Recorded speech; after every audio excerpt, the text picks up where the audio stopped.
Hey, what is up? It's Jim, and I'm back with another Tiller tip. And this week we're talking about movement. I think movement is vital. It is so important, and I can't wait to tell you about it. But first, let me share with you where the inspiration came from for this week's Tiller tip.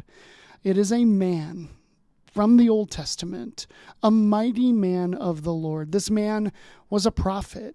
Truly, he would speak truth from the Lord to the Israelites. He would speak wisdom from the Lord to the king. Like, this man unequivocally was a mighty man of the Lord. His name was Jonah.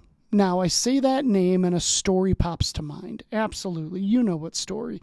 This great fish swallows him up, spits him up on the beach after 3 days.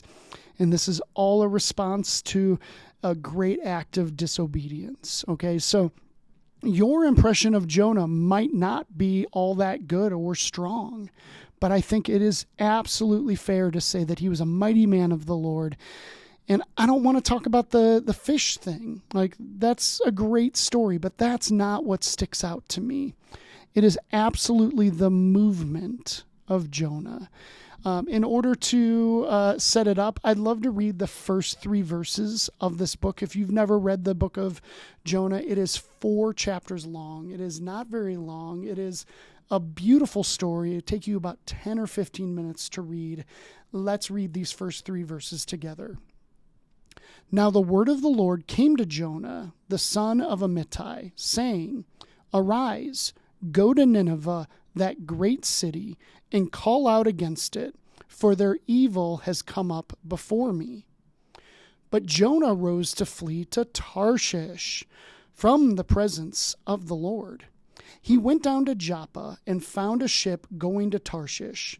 So he paid the fare and went down into it to go with them to Tarshish, away from the presence of the Lord. Okay.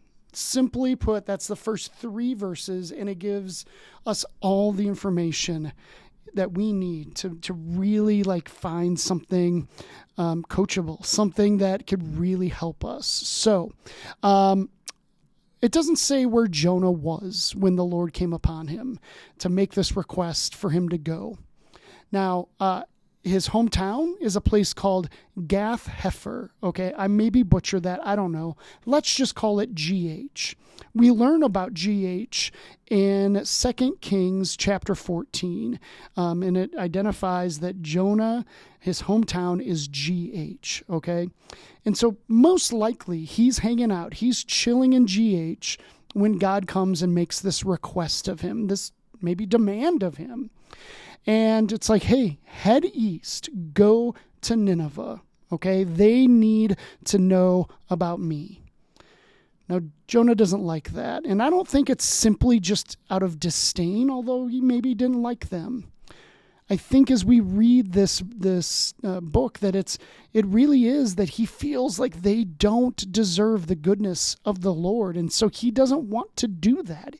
He doesn't want to talk about God with them. So he chooses to go the exact opposite direction. He heads west toward Tarshish. He has to go down to this port city called Joppa, get on a boat and go. And that's when, all this fish stuff happens, right? The movement is what's important. Okay. So the movement, think about this. Jonah supposed to head east to Nineveh.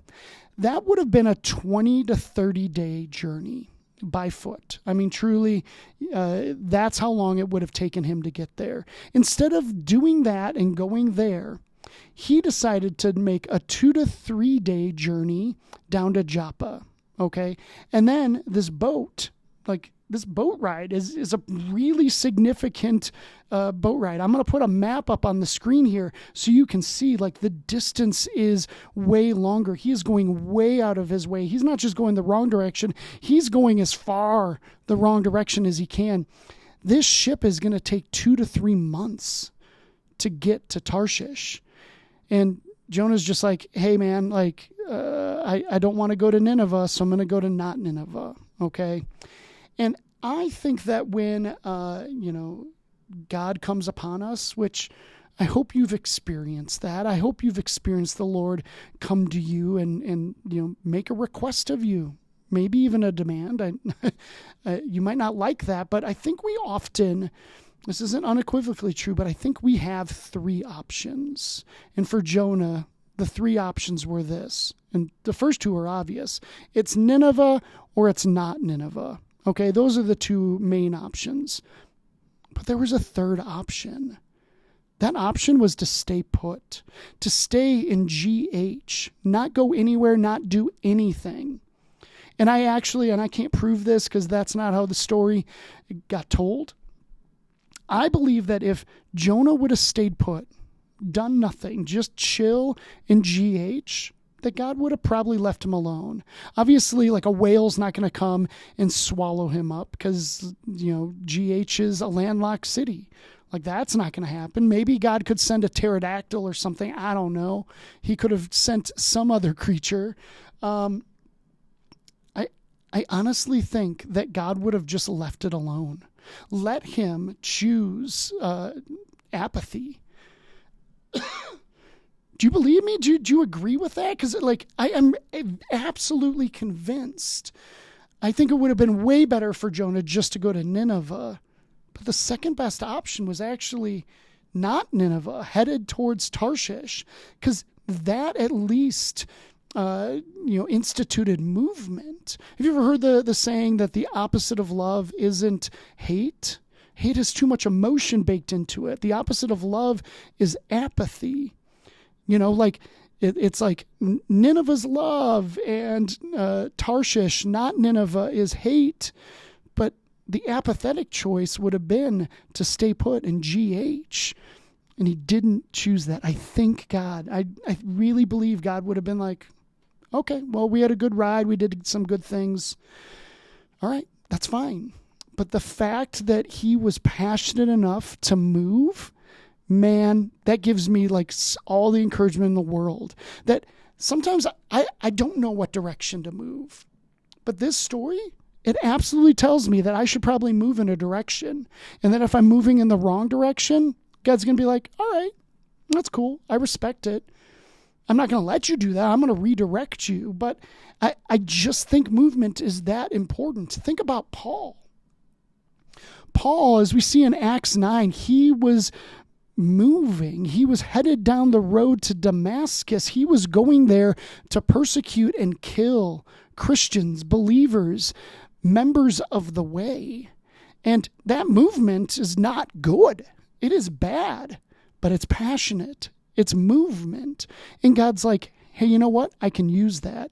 Jesus comes and has this crazy encounter with him, and it changes everything. Like the movement that Paul had from that day forward, he had these 3 missionary journeys. He planted churches everywhere. We have churches in our country today, thanks largely to all the work and initiative and movement that Paul made.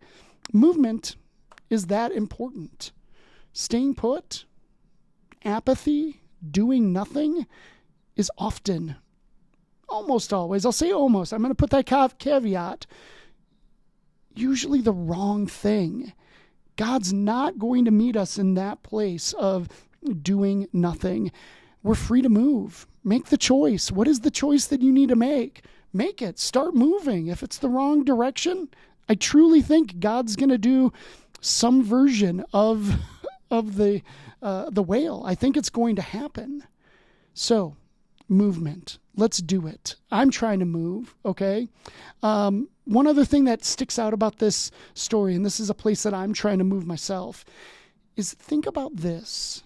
This story about Jonah, the story that maybe gives you a bad impression of Jonah, it ends with this really weird narrative of, Jonah being successful in Nineveh and him being salty about it, and God giving him this beautiful plant to give him shade and reprieve, and then God taking that plant away and Jonah being like, roar. This story does not make Jonah look good. Do you know who wrote the book of Jonah? Seriously, who would have written This thing that made you think like, oh, what a disobedient tool bag. Jonah wrote it. That's who wrote it. Jonah wrote this about himself. He shared and is leading through his weaknesses and his failures. Like, this story is that important that he's willing to share it just so we can know how important movement is. Like, that's what's up. Okay. Here's a place that I'm moving. Sorry for the quick ad, but I'm about to launch a podcast. I've talked about this for a little while. I've had some hiccups, but it's actually happening in the next few weeks. We'll be launching episode 1. I hate episode 1. I'm going to tell you that much. I hate it. I don't want to share it, but I'm going to. This is my version of the book of Jonah. It is me sharing a story of movement that wasn't good. It was not Nineveh, okay? But I think we can learn from it, and I want to learn from it. This kind of authenticity can matter. So that's what's coming up. I look forward to sharing that with you. Guys, we got to keep it moving, okay? Like, that's the tagline. That's probably what I'm titling this Tiller tip. Keep it moving. Don't stay stuck. Don't stay put. Don't choose apathy. Move. All right. Hey, I appreciate you checking this out. Sorry it was so long, but I didn't do one last week, so I owed you some time. So, all right, I appreciate it, and I will see you next time. See ya.